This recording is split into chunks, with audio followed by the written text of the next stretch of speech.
rhubarb salsa chicken. I'm pretty excited about this because I think rhubarb is such a fun little vegetable, and we always see it always paired with fruits, but in a savory dish too, it can be used for an actual meal too. So let's get started on this rhubarb salsa chicken. So in general, if I'm cooking meats, I always try to salt my meats early, because if you can give your meats the opportunity to sit with salt for at least 35 minutes, it makes them far more tender. So if you have the opportunity, give them the opportunity to get some salty goodness about 35 minutes, if not a little bit longer, if possible, just to make them a lot more tender. I have learned that if I cook like this, I never want to go back, and it is always super helpful to salt the meats early.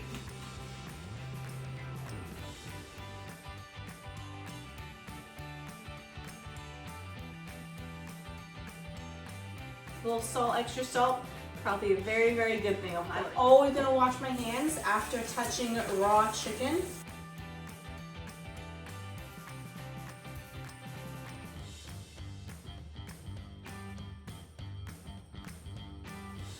Alright, and the next step that usually takes a little bit longer is the next thing that we're just gonna cook some rice. So I'm gonna get a pot out.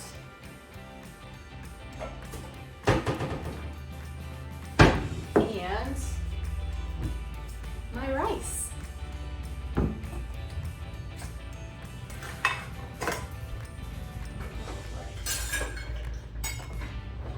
And I'm gonna cook just 1 cup of rice with this dish for me today. So for rice, I am a huge fan of always rinsing off your rice first. So if you can, add some water, stir it around a good bit, and then you can drain this with a mesh colander. All right, so for your rice, if you rinse it out first, really try to get a good stir with that rice, and then if you notice how cloudy that water is, I usually give it another rinse through. If I have the time, I also try to soak the rice for about 20-25 minutes before I cook my rice as well, which really helps get the really good texture a lot of the time that you're hoping for with rice.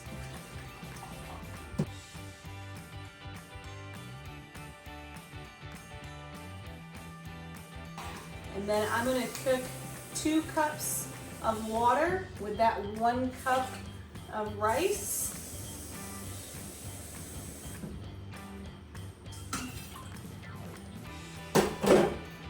And then turn it on medium-high in the back just to get it started. And when it boils and that water just comes to the surface, I'll just shut it off and cover it, move it to the back, and then just not touch it for a while. All right, now that my rice is cooking and the chicken is sitting over there getting some good salty goodness, I am going to start off by making the salsa. I'm gonna cut up my rhubarb, and so these are actually pretty good sized, really thick pieces of rhubarb. So I'm gonna go ahead and slice it longwise as well, so I'm not getting too big of any pieces. And so I can get some smaller little dices of pieces when I am cutting.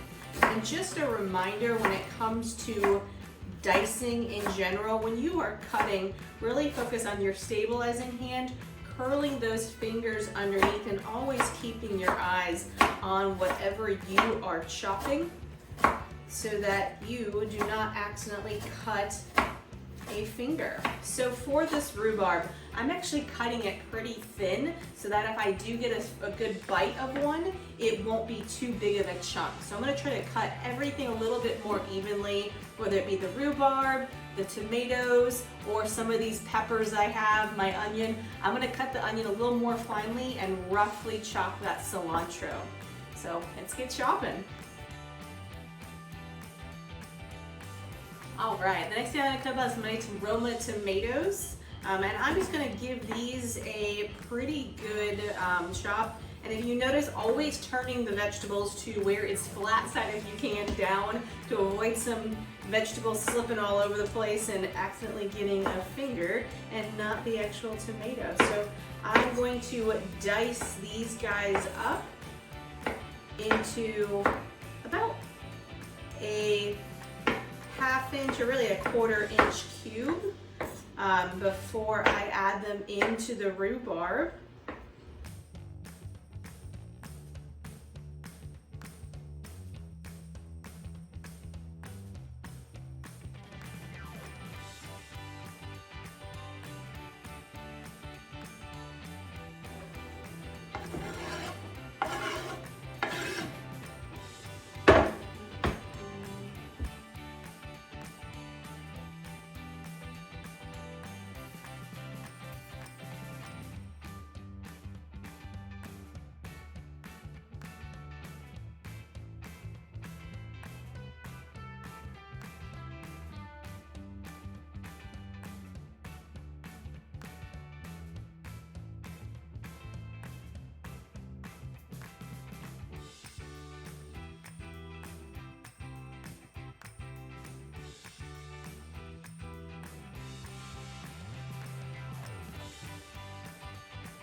Bell peppers go, there's so many different ways to cut a bell pepper. I always find it's actually easiest if I just cut the sides of it down one at a time.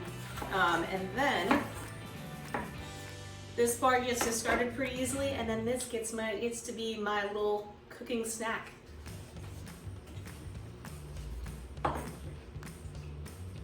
From there, I can slice these down and then cube them.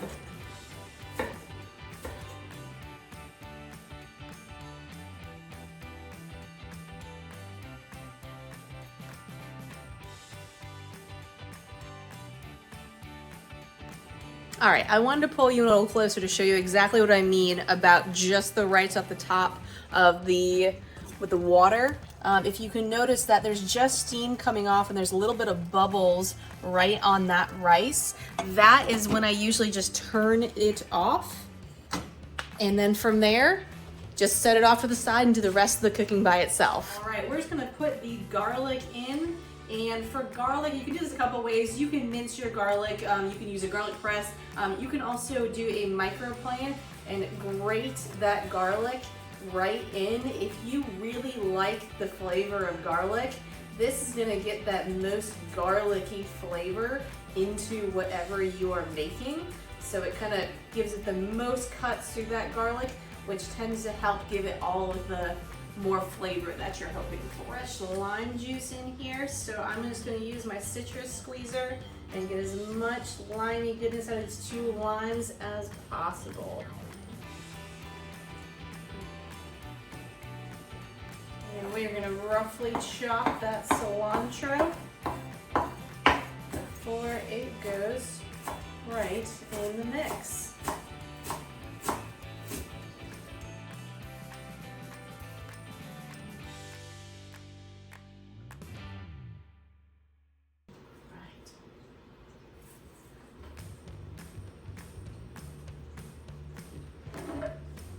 Right, we're gonna add our olive oil, basically all I got left, right in there.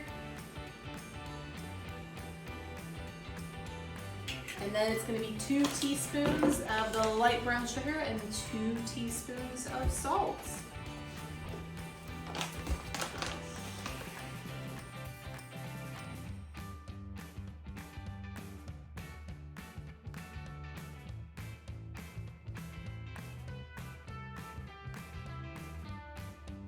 Let's give this a little stir.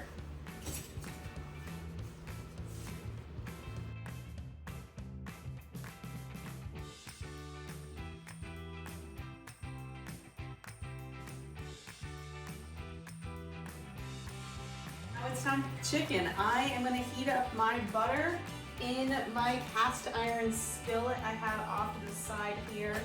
So my butter's going to go in, and I'm going to put this onto pretty high heat on my hottest burner to get that nice good sear on my chicken.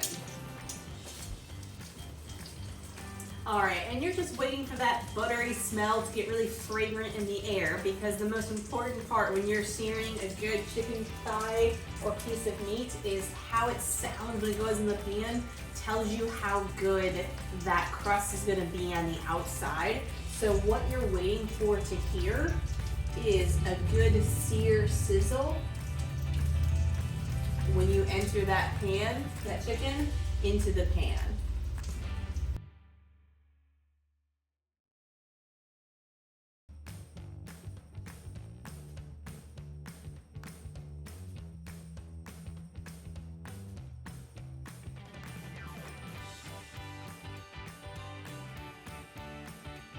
All right, that sound is telling me it's probably good to flip these guys over, getting a little bit of a golden color on each side of these thighs.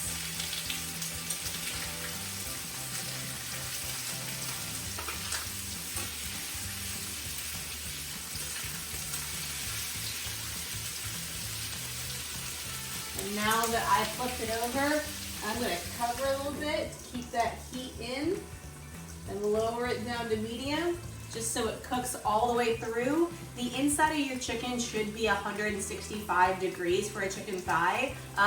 Actually, for chicken thighs, if you cook them actually to a higher temperature, they also end up more tender. So you can go up to 180, 190 degrees before they'll start getting a little bit too dried out. So don't be afraid of some heat. Add that heat to those chicken thighs. All right, now that this chicken is almost fully cooked all the way through, I am gonna flip them over one more time and add half my salsa to the chicken and let half that salsa kind of heat up and give some good flavor to that chicken, and leave the rest for plating and a little bit of the actual salsa crunch too.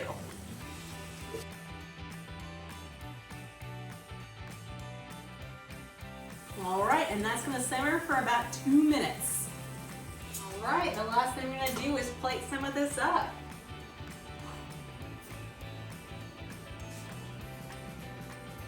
All right.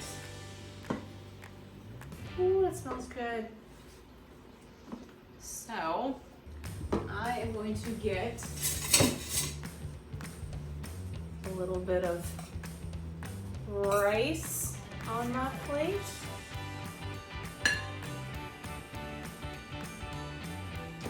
And then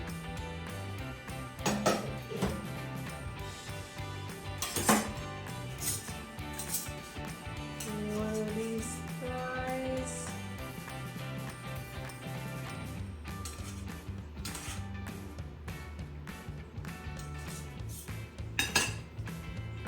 And then some extra salsa right around the outside, just to give it that fresh crunch as well. And there you go, a very colorful little springtime meal.